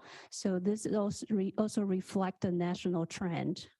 So what we are seeing here, that most likely the deaths and mortality rate will remain higher than pre-pandemic era. Now, births. So birth rate in San Diego has been kind of falling for more than a decade, led by the kind of dramatic drop in the two groups I want to point out. The first one is the 15 to 19 that we call teen birth. Also the younger group, 20 to 25. And we see a little stable or a slightly increase in the older age group, even up to 40 to 44. However, it doesn't really offset the drop in the younger groups. So the key takeaway here is the birth rates seems to be still low and will be continue falling. Migration. So the San Diego migration also has been a net outflow in recent years. The domestic migration has been negative, which is outflow, while the international migration usually remain high, but recent years been falling a little bit. So the key takeaway here is that the international migration seems is not able to offset the net domestic migration. So overall, the San Diego County we are seeing the outflow remained happening. So in summary, that the death rate remained higher than pre-pandemic. Net migration remained outflow and births lower. So these are all the trends we are seeing. So the key takeaways for population is that San Diego population has fallen and future growth will likely to be slow. With the falling birth rate and low migration, the population will age substantially. Now, California Department of Finance is about to release the newest population forecast in June, very soon. We actually expect to see the substantial reduction in population growth compared with prior population forecast. The housing quite different. We see a little bit growing. Housing has picked up some speed growth in San Diego in the past 2 years. That could be, we were thinking that is just a pick up the housing need, previous to the housing need. We also see that it may reflect some of the population demographic change. So this is a chart I'm going to show you. So I will walk you through. This is what we call household formation. This is ratio of householder to household population. On the left is the youngest, is 15 to 24. So they are pretty young. They live with family. They live with roommate, so they're not yet to form their own household. Therefore, the rate is very low. So the rate gets higher throughout the age. On the right, this is the oldest group, 75 plus, and they're also the highest ratio of being householder. So that means that we have seen the older senior householder. So what's the takeaway here is that although we may see the population decline or even stay flat, the growth is slow, but the need for the housing may remain strong. So a couple of takeaway from the housing. The housing has grown at faster rate in recent years, even though the population has declined in the last 3 years. As population age, housing is likely to grow at faster rate than population change. So I'm going to yield the floor to Naomi for her to talk about the economic forecast. Good afternoon. Okay, so a key part of what Grace just took you through was how population and housing is expected to trend into the future. What the econ team has done is then look at how do you take those inputs and then think about what's the vibrancy of San Diego's economy and where do we see it headed looking into the future given population trends that are being forecasted. This time around for Series 15, we've actually moved to a new tool for doing the forecast. And so the economic forecast is using a tool called REMI, which is an off-the-shelf tool that's used by lots of MPOs and agencies around government agencies around the US to think about understanding what factors drive your economy and then also where it's headed into the future. We've adopted that, which has given us a chance to be far more transparent and ensure that our forecast is replicable by anybody. In addition to changing to a new tool that's just, I think, really in alignment with what we're seeing trending for other agencies, the other aspect of this is that it allows us to integrate more comprehensively the population trends, not only for San Diego, but also what DOF is forecasting for the region more broadly. Sorry, not region, state more broadly. And one of the reasons that's so important is you can see how migration is an important issue. And so what we're doing is we're taking the population trends, the forecast for the counties around California, and we're integrating that into the model so that when we project forward San Diego's region, we're thinking about how labor availability, population migration movements actually impact San Diego as well. And then you can think about it's also those types of trends have implications for thinking about how there's economic growth into the future based on increased demand for the services and goods that are produced in San Diego. So we've adopted those.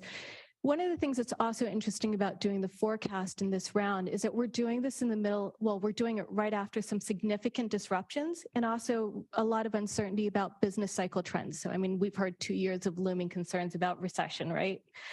And so as we're doing this forecast, one of the things that we're really challenged that's different from the past is that what we're trying to do with a long-term forecast is not model small micro changes or short-term changes. What we're really trying to do is take that noise out of our forecast and think about really what's the long-term trend. So we're not looking at taking, you know, what's the average from the last 5 years and rolling it forward because that has lots of noise in it. But instead, what we're thinking about is when you remove that, what are the fundamentals to San Diego's economy and how does that set us up to where we'll be in 2030, 2040, 2050?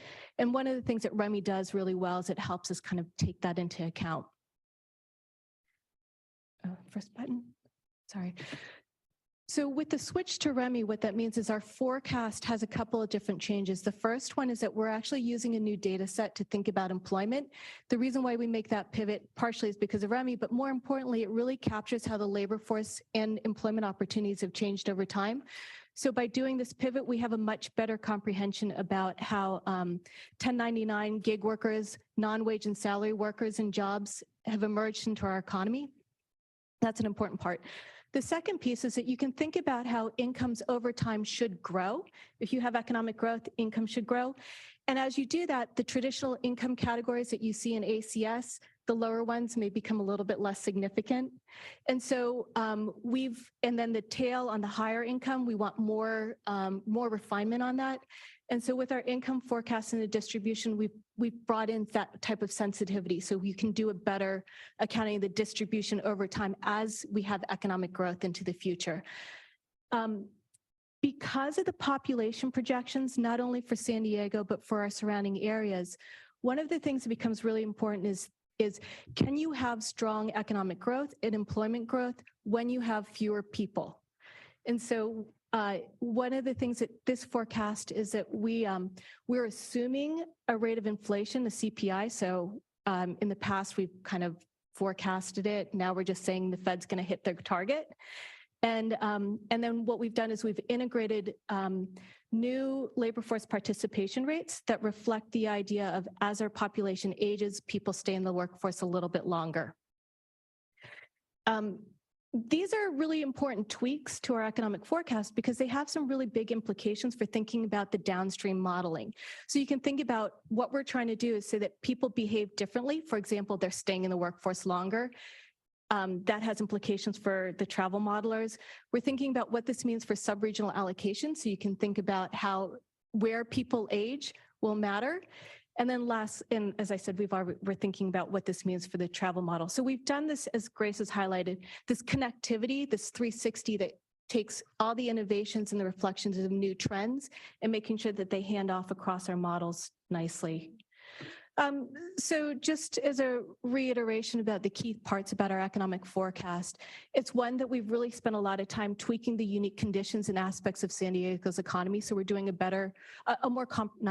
more comprehensive job of understanding the role of federal government spending in San Diego, the presence of the military, proximity to the US border, thinking about what is the role of trends in our surrounding counties as a source of labor and growth for San Diego. Our employment is explicitly looking at the forecast of jobs, not workers. So this is understanding that people have a very different relationship to labor markets than they have in the past. And then lastly, our household income distribution is really more sensitive to the fact that you would expect that over time with economic growth, the distribution where it's centered may shift over time. So we need to be more sensitive to the tails. So that's just quick high level about some of the changes that are happening in our forecast. I'll hand it back to you. Thank you, Naomi. So I want to highlight the current where we are now, the first bubble lower in the February, May. So right now we are wrapping up the region level growth forecast. And we are actually planning a special task force meeting, extended special task force meeting. You all will be invited. We are now looking at the end of June, where we will present you the preliminary region level forecast. That's what will, I forgot to mention. So for this forecast, the base year we are looking at is 2022, and we forecast out to 2060. But I do want to make a note for the plan, the 2025 plan, the plan horizon is 2050. So that's, but anyway, so we hope to see you in the end of June, and where we will show you the first result. Now, in addition to region level forecast, we are also now working on the sub-regional forecast, where that one of the very key input is local the jurisdiction land use assumption that include existing land use, your general plan update, housing element update. So that's what we are also working on right now. We launched a GIS web application where we upload all the data we have, and we have first meeting with you on March 30th. Since then, we have been working with all your staff, and we really appreciate all the conversation we have with you. We have received quite a comments and input from you. Once again, thank you so much, and we will continue working with you to the probably mid-July. That will also help us to set the input, the ground information input for us to work on the sub-regional forecast. So that will conclude our presentation here. Any questions? Okay, thank you very much. A lot of information there. And I just note that it seems like we're going to be having a lot of task force and workshops this summer. Yes. Yes, Sandy. So thank you for the presentation. I also was able to attend the March workshop. So our jurisdiction has started to dig into that land use application tool. And so I think you've seen a couple emails from me about it, but maybe I thought it'd be helpful to share some of my comments with the rest of the group. Oh, yes, please. So one of the things that you noted is that there is going to be scheduled development data that's added into the tool. Yes. And so do we have an ETA for when that will be added? I'm hoping by the end of this week. Okay. I know and you'll send out an email and let us know? Yes. Okay. Yes. And then, most of us have been working on our housing elements, right? And we've done extensive reviews about our sites and what's available. We have, to the parcel, right? So will our sites inventories be integrated into this model? Yes. Yes, so, but we want to work with you. Again, this is part of the review process. We do, to be able for us to incorporate those data, we need to see the parcel level specific. Correct. Yeah, I actually provided our shape files. So if you need anything in addition to that, let me know. Yes. But I just wanted to know if that would be separate or a component of the scheduled development data that's going to be put in. I think is if you're thinking of, I describe as a layer. So the general plan, the housing element, and at the top, the scheduled development. Okay. So scheduled development are those projects on pipeline. We will make sure those happened. It's almost like a way to override it. That's correct. And that's why I want to see it, because I'm looking at the housing capacity numbers that are being provided in the model now. And so in my mind, right, you've got layers that say, okay, you may think that we have this capacity, but maybe we've already built it and maybe we've already looked at that site. And so really the inventory and what we expect to achieve on that site might be very different because of information we already provided. So I just want to make sure that we have those filters in place to sort of explain that. Also for your information, the capacity layer would be fresh, updated. Also, we plan to update that by the end of this week. That would be great. That capacity will constantly update. I'm really hoping we can update, refresh the web application every week. But right now we right now is the first crunch I described. We have so many, thank you, everyone. We have so many inputs from everyone. I know we're still working in conversation with the county, that's the city of San Diego.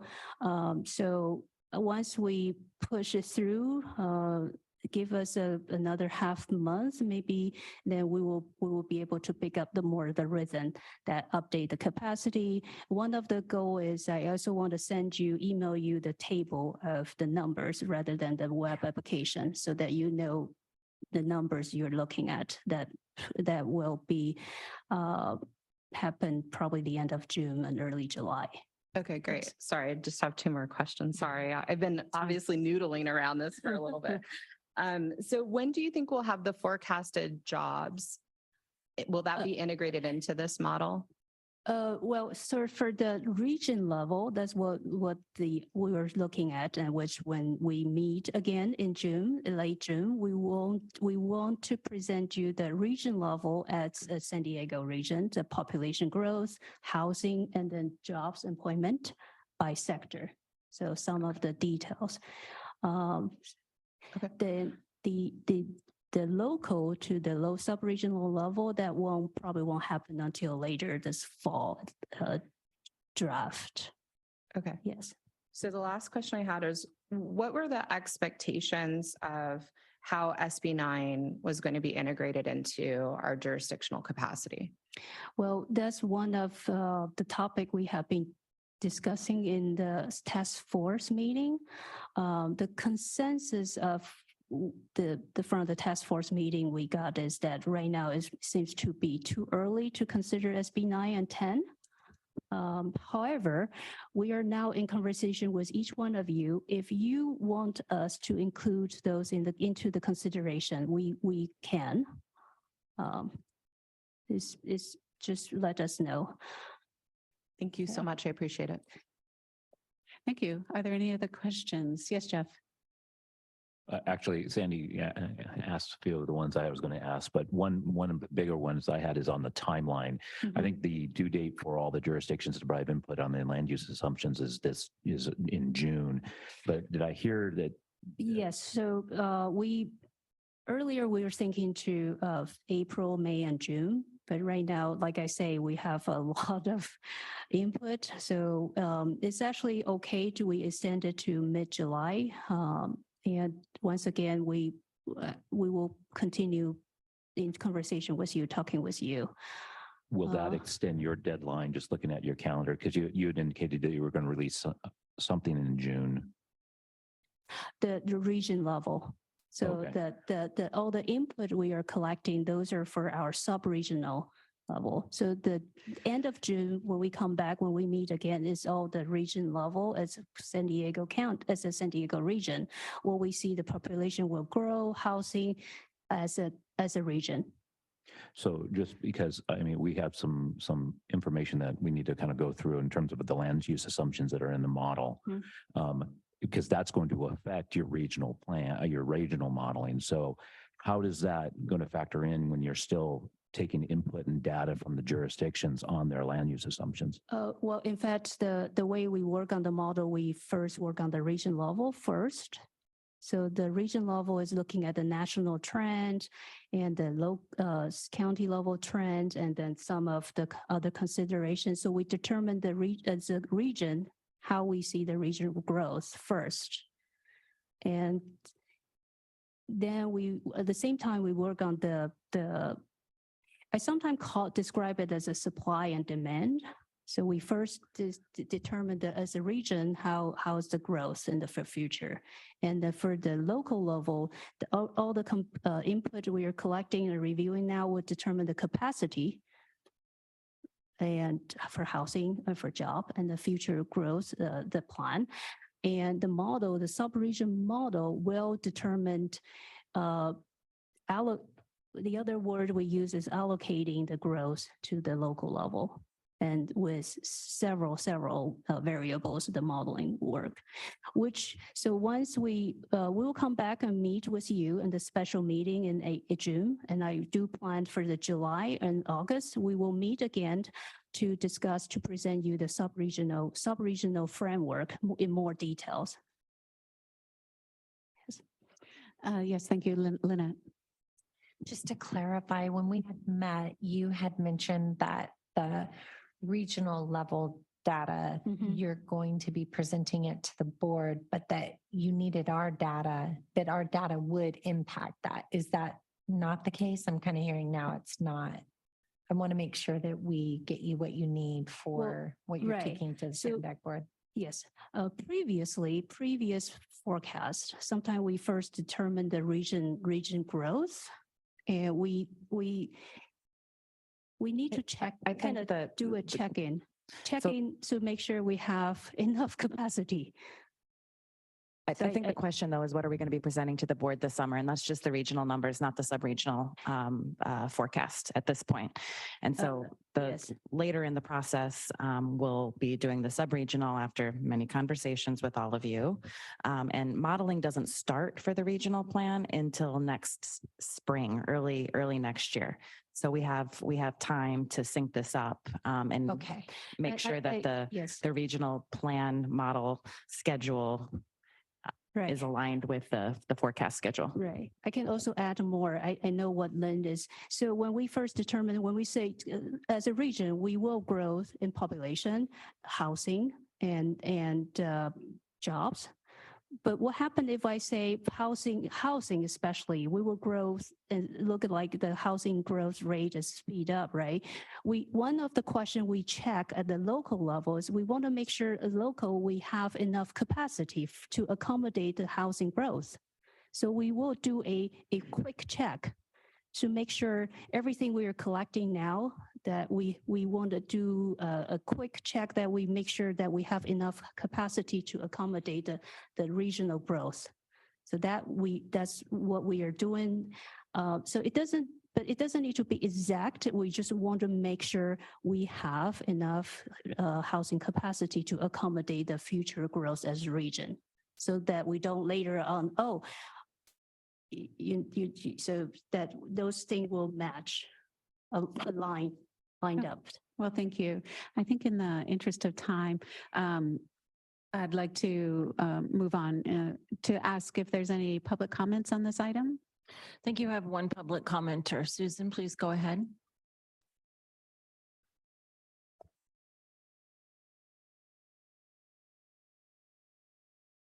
I had a question, and I know you haven't completely figured it out yet, it sounds like, but I'm particularly interested in the sub-regional forecast. And my question is, I believe the current forecast, Series 14, has two sub-regional forecasts. One is the Sustainable Communities Strategy Land Use Pattern that was adopted as part of the regional plan. And the other one is something that you can find in Data Surfer, which is the baseline forecast, which I understand is, or I believe is based on local plans, local general plans and zoning. So my question is, are you going to have two land use or sub-regional forecasts in the Series 15 forecast, or just one? Thank you. And so we don't usually respond to the comments, so that we accept them as comments unless I'm guided any differently here. But we appreciate that comment, and it's a matter of the public record. And that concludes the public comments. Thank you. In order to conclude, I have a note here to take a moment to thank the planning staff that's been participating in the Series 15 Planning Task Force. They've had 3 meetings since September and discussions that have helped move us towards where we are today and will help us with how we evolve into the future. And so with that, item number 6 is upcoming meetings. And our next meeting is scheduled for July 20th from 1:30 to 3:30 back here in the boardroom. Please keep a lookout for any schedule changes or updates regarding the special meeting in June and the joint working group forum Carrie mentioned in the staff announcement. As a reminder, if any working group member has suggestions for future topics, please email Carrie to share any thoughts about future topics. Tessa, are there any members of the public that wish to speak on this item? That would be for item 7, topics for future agendas, and there are no public comments. All right, thank you. With that, we'll adjourn.